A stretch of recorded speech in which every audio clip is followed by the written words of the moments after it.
UFC Perth is on the horizon, and we got a banger of a main event to look forward to. Dominic Reyes steps in here on a 3-fight winning streak, looking to get to his second title fight opportunity. The man across from him, Carlos Ulberg, on a nice long winning streak since losing to Kennedy Nzechukwu back in the day. He's knocked off the former champion Jan Blachowicz, the former title challenger Volkan Oezdemir, and he's got another legend in the game, another former title challenger in front of him in Dominic Reyes, looking to capitalize on that big opportunity and maybe get himself a title shot. My name is Hey Job Picks. Welcome back to the Hey Job Picks YouTube channel. I'm going to go through every single one of the fights on UFC Perth, and I'm going to give you my early lean. This is before I dive deep into the tape, but I like to look at the matchups, kind of give you my thoughts on them. I'll give you my early lean, my early breakdown, and I'll leave you with the side who I think is the side that I would be liking to play, but, you know, that could always change after I dive deep into the film and the statistics. So, yeah, I mean, I'm pretty sure this card is not great as far as the, fight night standard goes, but there are some fun matchups. I do think there's going to be some fun fights, so I'm looking forward to that, and this Saturday with no UFC, a Saturday with UFC is much better than none, even if the fight night card is not super packed. But before we get into the breakdown for UFC Perth, let's check out how we did at Noche UFC. So the straight bets and the parlays, we were down 1 unit. The parlays cooked. We did hit a nice underdog shot on Alden Correa and Alden Correa by KO. So we lost 1 unit on the straight bets and the parlays, but we did cash in 5.16 units on the DFS plays. Nearly swept the board. We had 1 pick wrong. And that was Claudio Puelles, lower than 20.5. And if we had not gotten that one wrong, we would have swept the board and we would have hit the 120x payout on underdog. We still did hit the 20x payout on better picks, so that was another big pickup there. Claudio Puelles finished with 21 significant strikes. So we lost out on a 120x payout by 1 significant strike. Stuff that'll keep you up at night. But overall, we were positive 4.16 units on Noche UFC. We're now positive 70.56 units on the year. If you want all my bets, jump in the Home Fight Picks Premium membership. Use code HeyJive. Get you a 5-day free trial. And over the last 9 UFC cards, we've profited in 8 of them. And over those last 9 UFC cards, we're positive 27.55 units. So we've been rolling in the profit steadily over these last 9 UFC cards. And if you want to check out the year-to-date results, you can pause this and check it out. I like to be transparent, so it's all right there. Every single UFC card that has happened this year, those are the results. You can check those out if you want to. But enough of that. Let's get into the fights. First fight of the night looking like it's going to be a heavyweight bout between 2 guys that were originally scheduled for Dana White's Contender Series. And I think they just said, you know what? We need heavyweights. I think we're just going to sign you both, and we'll throw you on this UFC Perth card because one of these guys, Brando Pericic, is a New Zealander. He fights at City Kickboxing, Team City Kickboxing in New Zealand. So I guess, they need heavyweights, and they got a guy that fights in that region. So let's throw him on the card, and I guess Ellison was a beneficiary of that as well because he doesn't have to fight on the Contender Series. He just gets a UFC contract. Either way, Ellison's coming in here as the underdog against Pericic, who sits at minus 180. Both guys are very, very green in their MMA career, but as I said, the UFC needs heavyweights. So whether you're 4-1, 3-0, whatever, they're going to try to give you an opportunity because they need bodies. Pericic, as I said, City Kickboxing guy, kind of reminds me of a Ante Dalia type of style. Pretty fast, big for the weight class, 6'5", so tall. But he likes to kind of get on the inside, use his speed with his hands, push you up against the cage, get into the clinch a little bit, and kind of bully you in there. He'll maybe drag you down with a takedown and look to get in top position and land some ground and pound, maybe look for a choke. But, there's not really a ton of film that you can look at on this guy and be like, yeah, this guy's going to be something. He's obviously a specimen, pretty athletic, and he trains at a good gym, so that's good. Ellison, on the other hand, I don't know if it's Alicia or Elisha, but I think they just call him Eli. That makes more sense. We'll call him Eli. Eli Ellison. 5-1 in his pro MMA career. I don't think he's fought, very good competition. He's fairly athletic for the weight class. I don't think he's very big. I don't think he comes in there at, 265. He probably goes in there 240, 235. But he uses that athleticism and that speed to try to, capitalize on these slower guys. And on the regional scene, most of the heavyweights that he's fighting are, the big beer gut type of heavyweights that are pretty slow. And he has lost to one of them. He got submitted by one of them. And it wasn't really a good look. You can watch that fight on YouTube. He got hit a few times, kind of covered up, went down to the ground, and he got choked out. I mean, there were not a really good look there for Eli Ellison. And I understand why he's the underdog here. I just don't really think he has the high-level training that Pericic probably has. And when I look at these two guys and I watch their film, I think Pericic probably has the higher upside in the UFC. But he is still green, and I don't think he's going to be like, some big player in the heavyweight division. But I think he can get it done against Eli Ellison here. So I'm going to go with Brando Pericic for the early pick. I just think he's a little bit too fast, too big, too powerful for Eli in this spot. So give me Pericic. Moving on. We got some women's MMA. And this is a good fight, man, because, Michelle Montague coming in here as a minus 200 favorite over Luana Carolina. Luana's kind of the proven UFC commodity. She's got 6 wins in the UFC, 6-3. She's taken a couple L's, but, she's got 6 wins in the UFC. That's as many wins as Michelle Montague has in her professional MMA career. And I'm very familiar with Michelle Montague because she's fought in Bellator, she's fought in PFL, and I've made a lot of money back in Michelle Montague, whether that is her just to win as an underdog against, I think it was Abby Montez.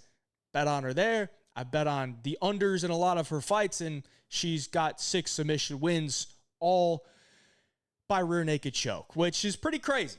For a girl that is a grappler, for her to just get 6 submission wins all by the same submission, that should tell you something. This girl, you don't want to let this girl on your back because the fight could be over. And if you watch the film on her, if she does get to somebody's back, she's very quick with locking up that rear naked choke. There's no process. It's get on top of you, land some ground and pound, wait for you to give up that opportunity, and then she will snatch it up really quick. So Montague, very good grappler, very dangerous grappler, but on the feet, she's not a very good striker. She is very hittable. She's pretty slow, very telegraphed. And at that level where she's been fighting at, which is not a very high level, I mean, even in the PFL, it's like she's not fighting in the regular season against other, seasoned girls. She's fighting in these matchups that are one-off type of fights where she's pretty heavily favored for the most part. Her striking's not very good. It's not good. I don't think her wrestling is really all that great either. I do think it's probably improving, though. She's a big training partner with Kayla Harrison at American Top Team. So her wrestling might be improving, but she has a tough time setting it up because her striking's just not very good. So she's kind of getting thrown against a UFC veteran here, against Luana Carolina. And Carolina has been a career flyweight, so she's going up a weight class, which is, probably a disadvantage for Carolina. Michelle Montague is a big girl, 5'9". She's not skinny by any means. She's a big, strong grappler at 5'9". She's fought at 145 pounds before. She's a big girl for the weight class, so I think there's going to be a big size difference here with Montague and Carolina. So if Montague can get this fight to the ground, it could end pretty quickly here. I don't really think Luana Carolina is a great grappler. She's more of a striker, and I think she's probably going to be able to outstrike Montague for however long the fight lasts on the feet. But once the fight hits the ground, things could get pretty dicey. So I'm going to lean towards Montague here, but I do think if Luana can keep the fight on the feet, I think her takedown defense has improved over the years.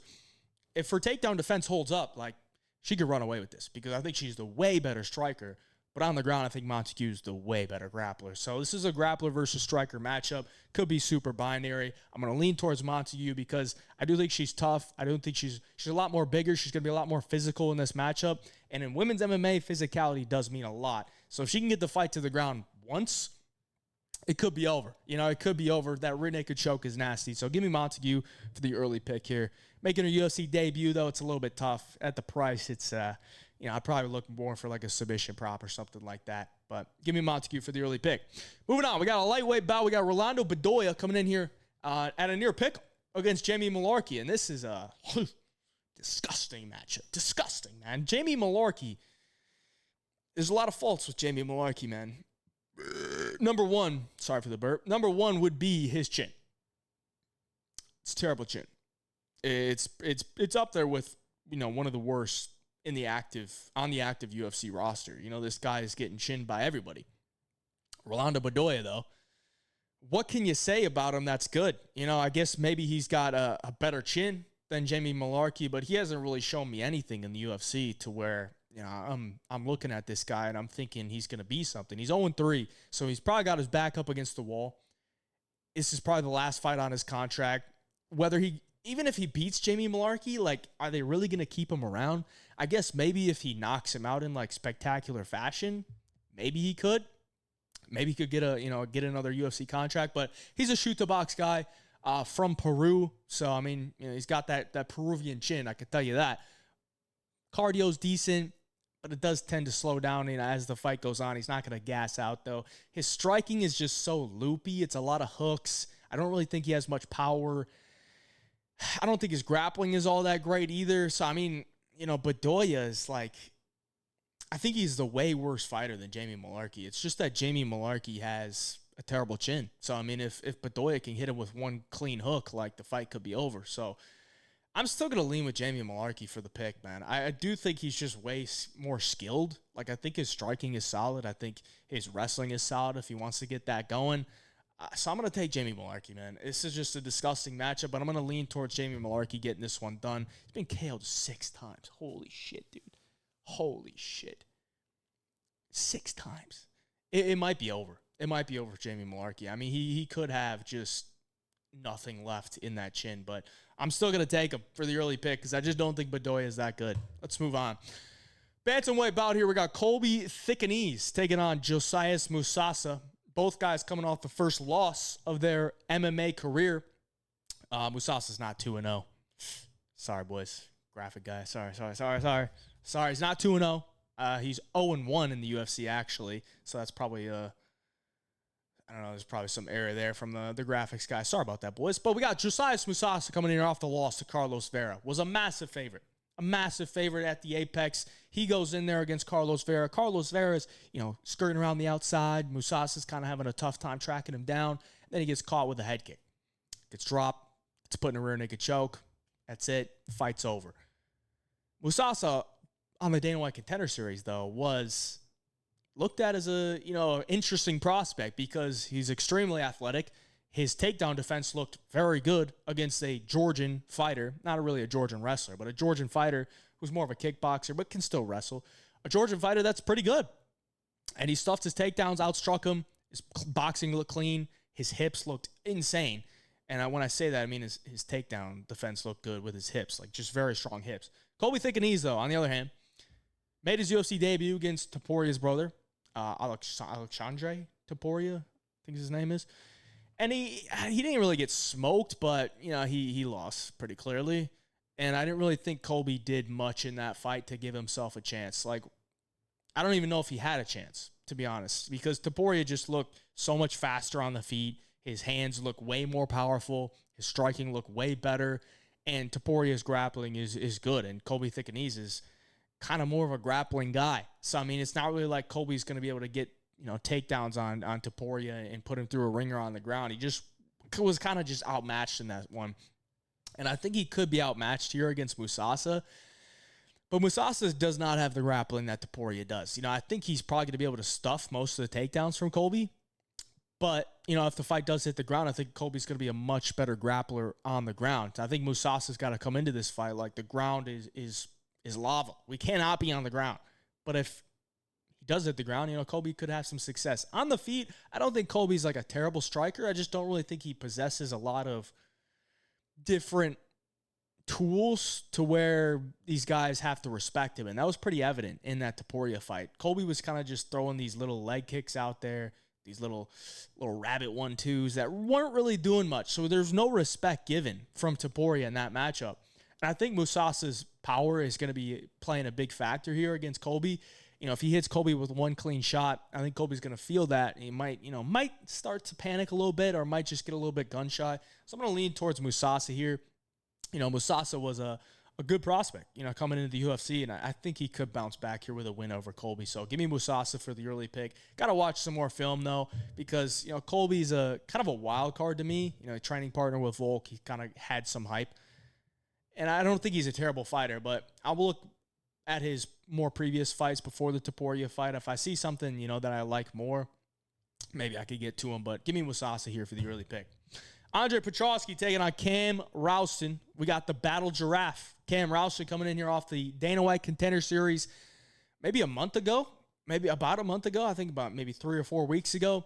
He was an underdog in that fight on the Dana White Contender Series, and he cashed in, and we cashed in because we had an official bet on him on the money line there. I think it was plus 125, and now he's a plus 134 underdog in his UFC debut. Taking on Petroski. I mean, Petroski sneakily is 8-3 in the UFC, man. I mean, for this guy to have 8 wins in the UFC is kind of impressive. But you have to look at some of those wins, and they're pretty low-level opposition. You were talking the Dylan Budkas, the Michael Gilmores. Like, there's some pretty easy wins that Petroski has had in his UFC career. But I think his best win is probably Rodolfo Vieira, maybe. And that was a relatively close fight. Kind of just outstruck him from range, stuffed his takedowns. And that's the thing with Petroski. Is like, you're not really going to take down Petroski because he's a really good wrestler. He's a solid grappler on the ground, too. He's not afraid to just lay and pray, which I guess is good for getting wins. But considering he's done it a couple times, it's kind of weird that he still has a UFC contract because it doesn't seem like the UFC likes that. But either way, he's been knocked out a couple times. The knockout from the hip against Malcolm was a terrible look. Rowston's coming off a knockout victory, which might, trigger some people to be like, well, Cam Rowston has power in his hands. I don't really think so. Like, Cam Rowston by KO in that spot was not really the most likely outcome to me. I thought Rowston would have some success on the feet because his opponent was very hittable, and I've seen his opponent hurt many, many times. And Rowston was just able to use his size and his frame to land those big shots that weren't putting away this guy before, but the length was a big difference in that fight. So Rowston's big for the weight class. I don't think his striking is bad, but it's a little bit slow.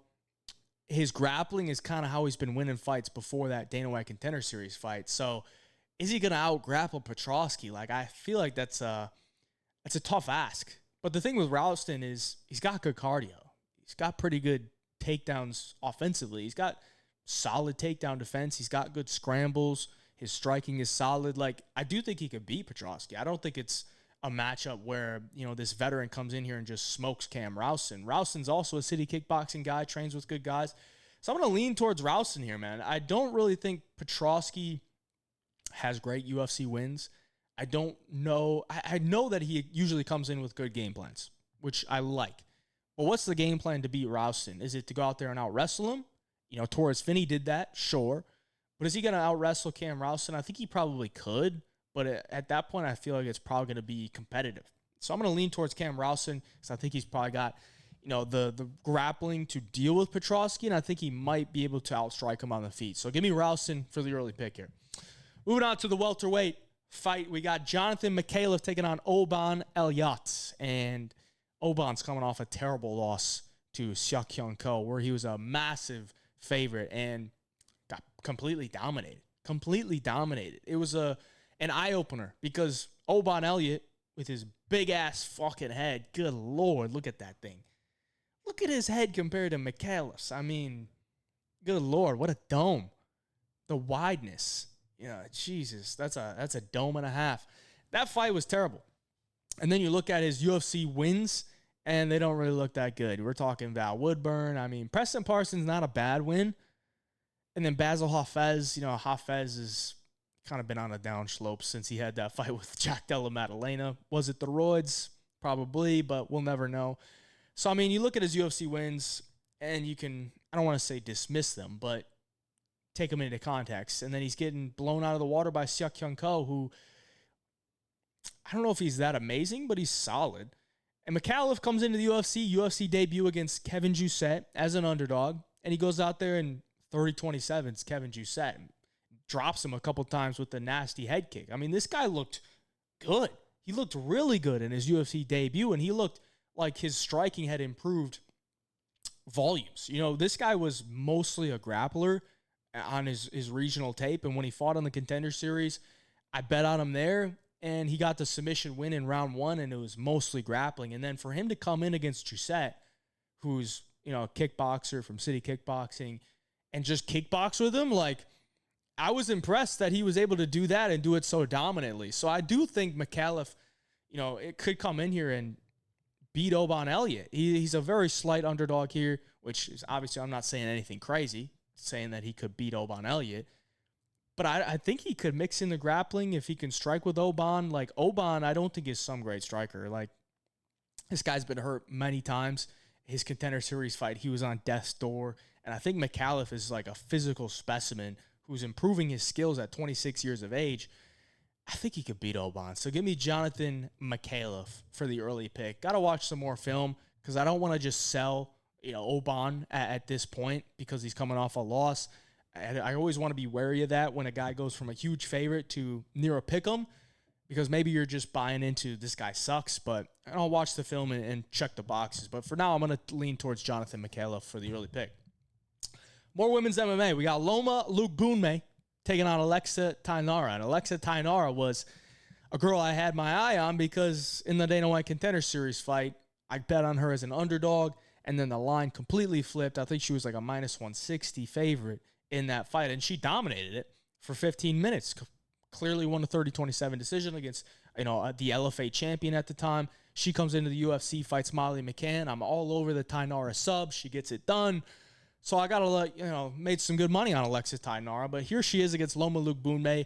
And Loma, shout out to my boy Nolan, the parlay, because he loves him some Loma Lookboonmee. But Loma's been this girl that's been in the UFC for quite some time, but she doesn't really fight all that often. She's 7-2 in the UFC, which is a great record.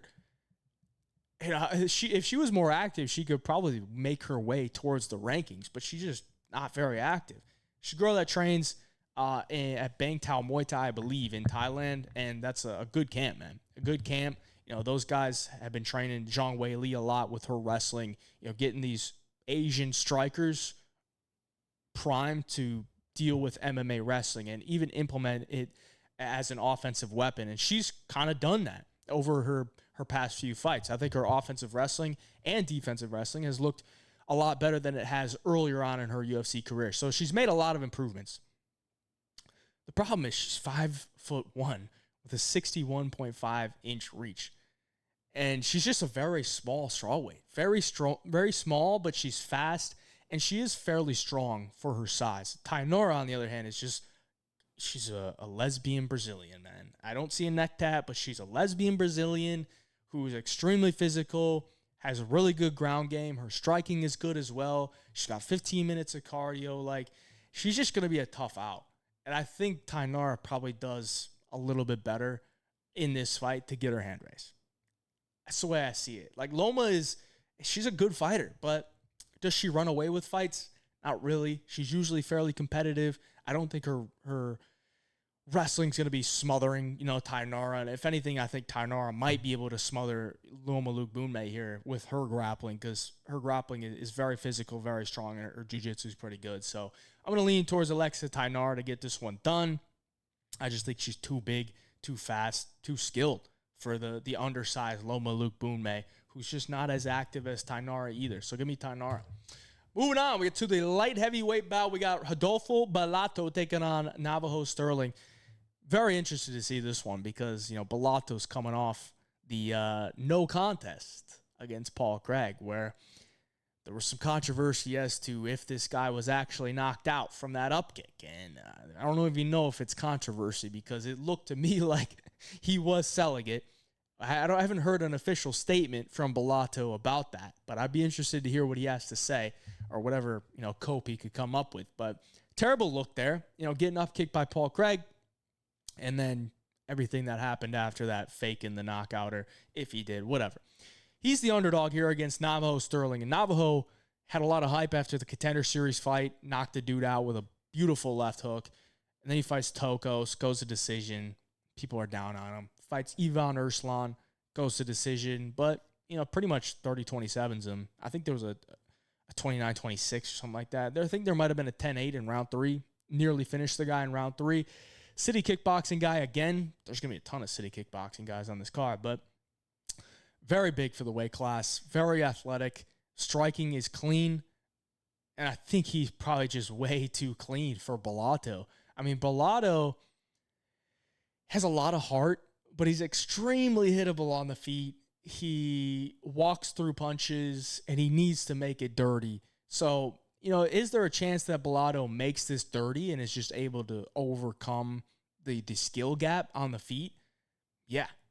I mean, we're talking about light heavyweights, and, these guys have always shown pretty good cardio, Stirling and Bellato, but Bellato is a guy that wants to come forward, push you up against the cage, make you tired, wear you down, and pull away as the fight goes on. But he's got to overcome that early storm, and I just don't know if he's going to be able to do that because Stirling, I think, is just too sharp for Bellato on the feet, who's extremely hittable. So I'm going to lean towards Stirling here as the favorite at minus 220. It's a little, I don't want to say that. I think it's probably accurate, honestly. I think it's probably accurate. And now that I'm thinking about it a little bit, it might be a little bit short. Because Bellato's a good grappler. And maybe if he can get Stirling to the ground, then he can overcome, the skill gap on the feet and turn that skill gap onto the ground, where I think Bellato's probably the better grappler. But I just don't know that it's going to get there. So I think the fight on the feet is going to be majority of the fight, and I think Stirling's just the better striker. So give me Stirling for the early pick. All right, before we get into the main card, I want to remind you, if you want all the bets, jump in the Home of Fight Picks Premium membership on Winnable. Use code HeyJob, get you a 5-day free trial. We're positive 27.55 units over the last 9 UFC cards, and we've cashed in 8 of the last 9 UFC cards. And on the year, we're positive 70.56 units. So if you want all my bets, want a nice long streak, jump in the Home of Fight Picks Premium membership. Use code HeyJob for a 5-day free trial. And if you need a sports book, hop on Wager Attack. It's available in all 50 states. You get a 200% free play bonus when you sign up. So if you deposit $100, you're going to get $200 in free play. And if you deposit that $100 in crypto, you're going to get $10 added to your cash bonus. Link down in the description below to check out Wager Attack and start betting on some UFC. Heavyweight bout here. We got Justin Tafa taking on Louis Sutherland. Louis Sutherland making his UFC debut. And this is a guy I was fairly familiar with because I had watched his fight against Abraham Babley, I think maybe in 2022. And let me just tell you, Louis Sutherland back in 2022 does not look like he looks like in this picture. This is a most recent picture of Louis Sutherland, who he looks extremely yoked up. Veins popping out the bicep. And if you go back and watch his fight against Abraham Babley, which you can find on YouTube, the guy looks like a bag of milk. So I don't know if this guy's been on some nice supplements or what, but you could definitely see some physical transformations. Now, maybe he just gained some muscle, but there's going to be some question marks as to how he gained that muscle. I can tell you that. Either way, Louis Sutherland, never been knocked out as a heavyweight. That's kind of a feather in your cap, for a guy that's had 13 UFC fights, or not UFC fights, 13 professional fights.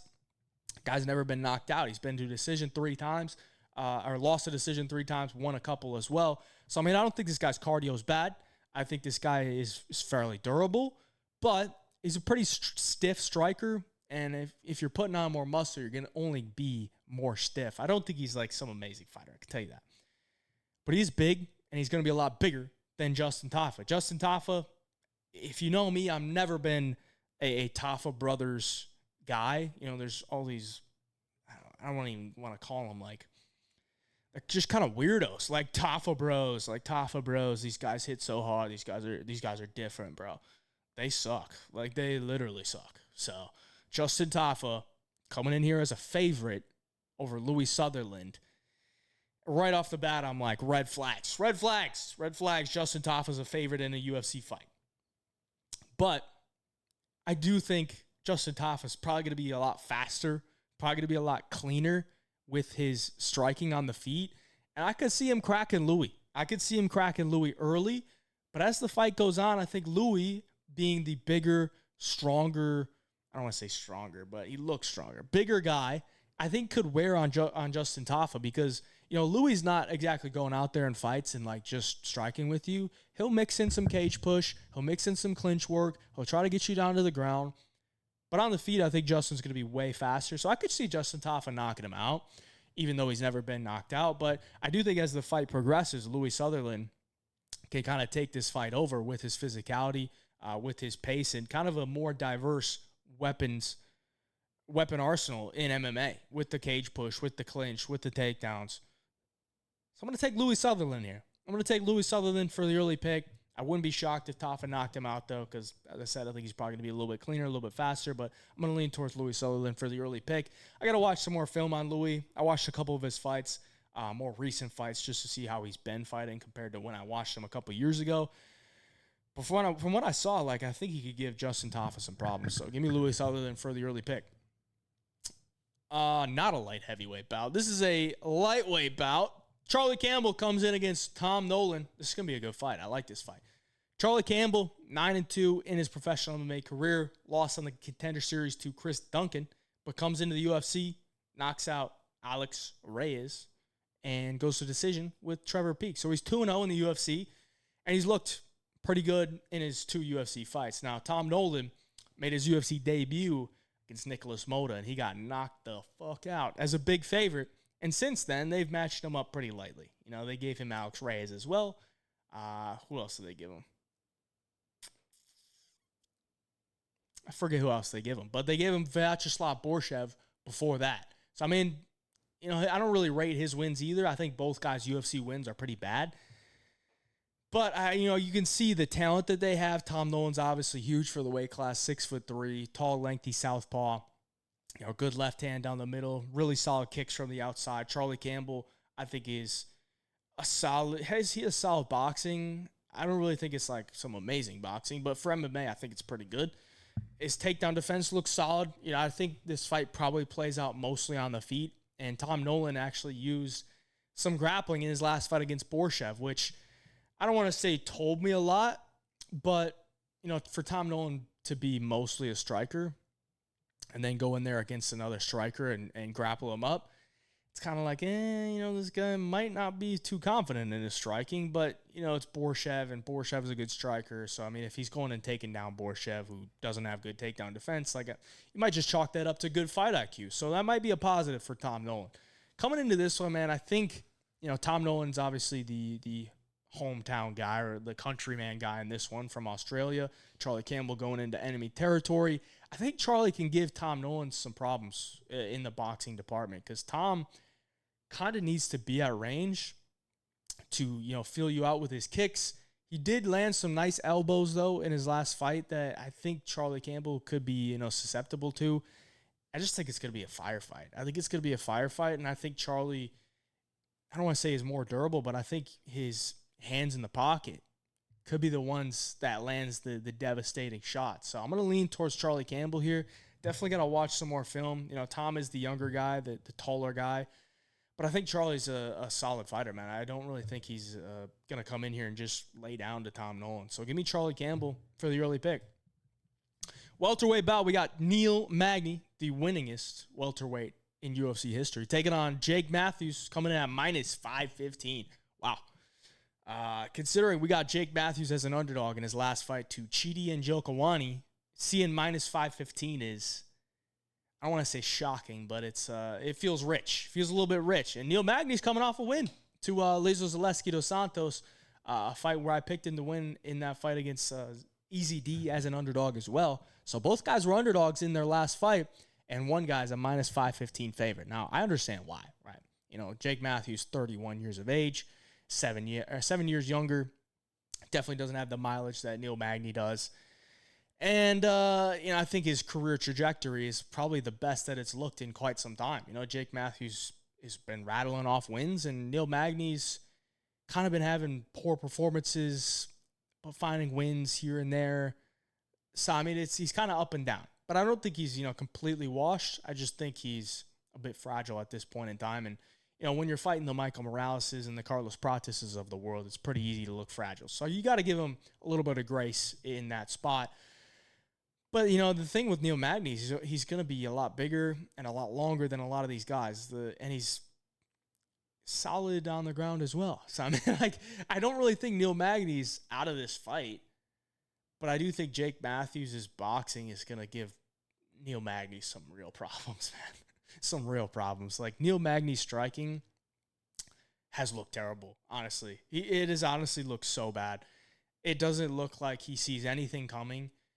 When he throws those little flurries of him, like, walking forward and you are backing up. He's trying to get you up against the cage to get into his realm of keep you on the cage, clinch you, and maybe drag you down for a takedown. Like, it's not a good look for Neil Magny. So, I mean, against the older guys, the easy Ds who are going to gas out and going to be overwhelmed by the Neil Magny pressure, I can see why he beats them. Jake Matthews, I don't really see how Neil Magny beats him outside of maybe getting into that dominant position that he got against Easy D, where he literally is just holding you with his legs and you have nowhere to go, and he's just able to land big ground and pound shots. But I don't know that he's going to take down Jake, and I think Jake's probably going to hit him with something and hurt him. So I think Jake Matthews gets this one done. I'm going to take him for the early pick here.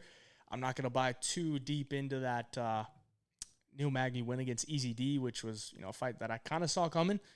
So give me Jake Matthews for the early pick here. But again, he's undersized compared to Neil, and he's on a nice long winning streak, which is good. This price is a little bit wide, So either way, give me Jake Matthews for the pick. All right, we got light heavyweights here. We got Ivan Erslan taking on Jimmy Crute. Jimmy Crute was a guy that I had a lot of money on the last time out against Martian Pracknow, and he gets it done. First win in a long time. So shout out to Jimmy Crute for getting that one done. I'm not going to lie. He got it done in round one, but I was a little bit concerned. I was a little bit concerned with the way that he was fighting.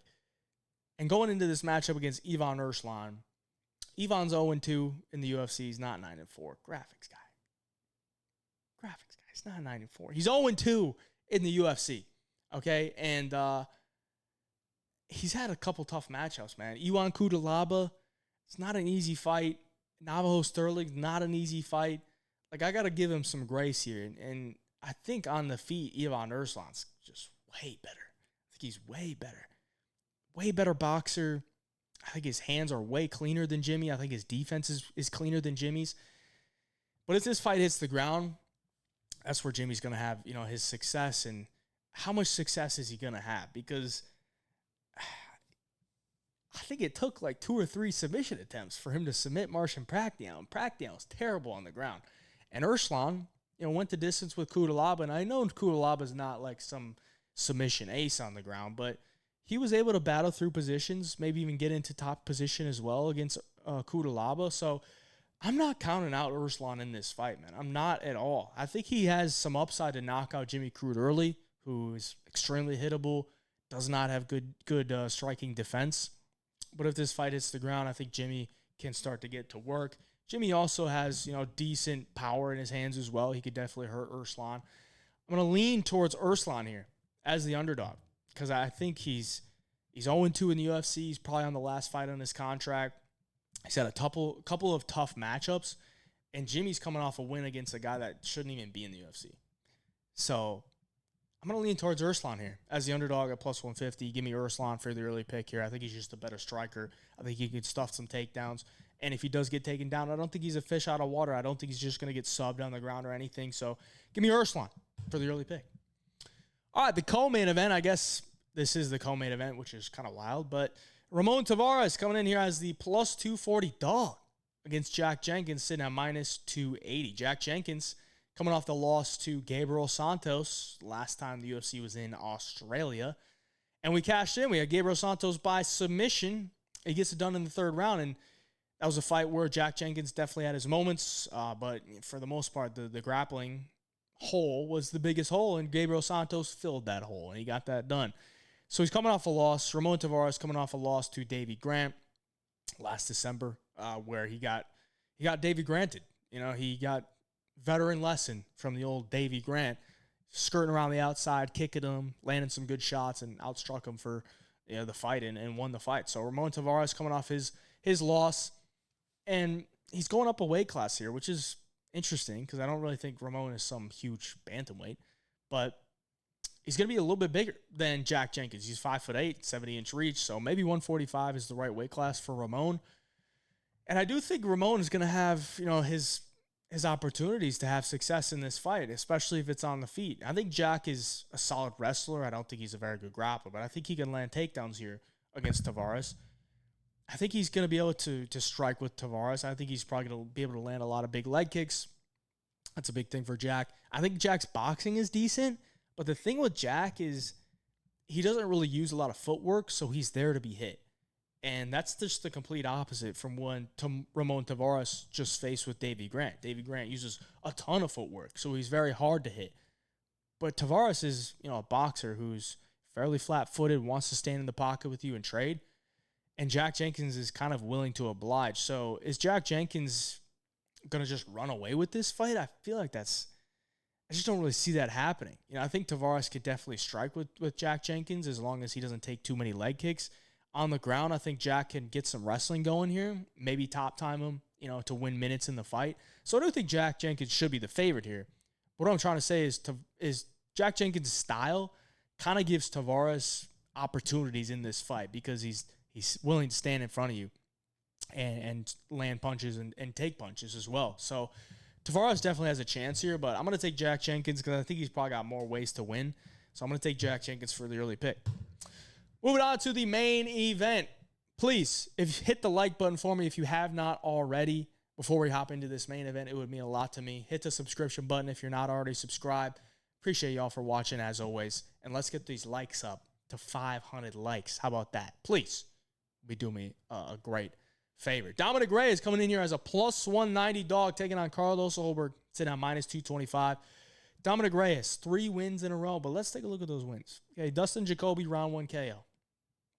Anthony Smith, round 2, TKO. Nikita Krylov, round 1, KO.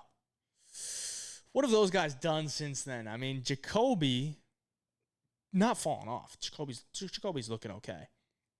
Anthony Smith, retired. Nikita Krylov, knocked out in round 1 his next fight against Guskov. So, I mean, there's some question marks as to, how those wins are aging.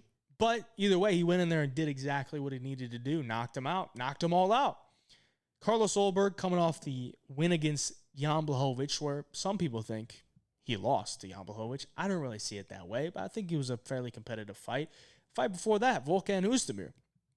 Another fight that he won. Some people think Oezdemir won. I don't really see it that way. I even had a bet on Oezdemir, and I knew when it was going to decision, like, we were cooked. Because I thought Ulberg landed the better shots, and he was able to land a lot of shots on Oezdemir. And that's the thing with Ulberg, man. He's a high-volume guy for light heavyweight. He's willing to throw, 50 to 70, maybe even 100 punches in a round. He's just going to throw, I don't want to say punches, but strikes, kicks, punches, all that type of stuff. So, I mean, Ulberg is not your typical light heavyweight where he's just going in there trying to knock you out. Like, he has a ton of volume, has solid cardio outside of the lone loss that he has where he went for the finish early, gassed out, and got finished. His cardio's looked solid over the last, however many fights. He's pretty calculated with the way that he moves, kind of a guy that accepts the back foot. He's going to land a lot of leg kicks. He's going to try to break you down, be very physical. His left hook is super nice. Knocked out a few guys with that left hook. And Reyes is a guy that is very good, very athletic, very solid with his footwork, wants to time up that left hand down the pipe. His left hand is an absolute piston. If he catches you with that left hand down the pipe, like, you're going to feel it. You're probably going to go down. Maybe you might not get knocked out, but you're going to feel it. So, I mean, this is an interesting matchup, man. Both guys are 6'4", 77 inches of reach. I don't think either guy's going to look to grapple here. I really don't. So I think it's probably going to be a striking match. 5 rounds. Reyes has been 5 rounds before. What happened to that 5-rounder against John Jones? He lost the 5-rounder, but he won the first 2. Arguably won the third. And then the last 2, I think John Jones probably got. But I do think Reyes has, some upside here to take over the fight as it goes on. Because I think Ulberg's style at light heavyweight has been effective, being on the back foot and being just more active than the guy that's trying to pressure forward and using his footwork. But in a 25-minute fight, I think that's tough to do at that weight class. I think it's very tough to do. Of course, if we're talking about that, the fight's got to hit those championship rounds for it to be a factor. If Ulberg comes out here and knocks him out in round 1, then it doesn't even matter. Or if Reyes knocks him out in round 1, it doesn't even matter. But I think Ulberg's just a little bit sharper, man. I think he's more durable as well. You know, he's just fought Jan Blachowicz, who has big power. Ozdemir has big power. And they're both fairly pressure guys that look to land big flurries of punches, and Ulberg stayed safe. So I'm going to lean towards Ulberg here to get it done. I just think his footwork is too good. I think he's going to be faster than Reyes. If he can avoid the left hand, I think he's good here. And I think he's just going to be able to kick the shit out of Dominic Reyes. And Dominic's going to have to take some chances. And I think that's when Ulberg's going to make him pay. So give me Ulberg for the early pick here. Good main event, though. I don't know that I'm really going to be too invested in it from a betting standpoint because I'm kind of having trouble figuring out exactly how it's going to go. But I think Ulberg at minus 225 is about accurate, man. I think it might be a little bit too wide. You know, I think maybe, Dominic Reyes is getting a little bit, I don't want to say disrespected, but they're giving Ulberg a little bit too much credit. But I think it's about accurate. Give me Ulberg for the early pick here. I appreciate y'all for watching. Like the video for me before you leave. Subscribe to the channel if you're not already. We'll be back here very soon with the Dana White Contender Series Week 7 breakdown. And then we'll get into the newly scheduled program next week for UFC Perth. Appreciate y'all. Till next time, hey, Job Picks.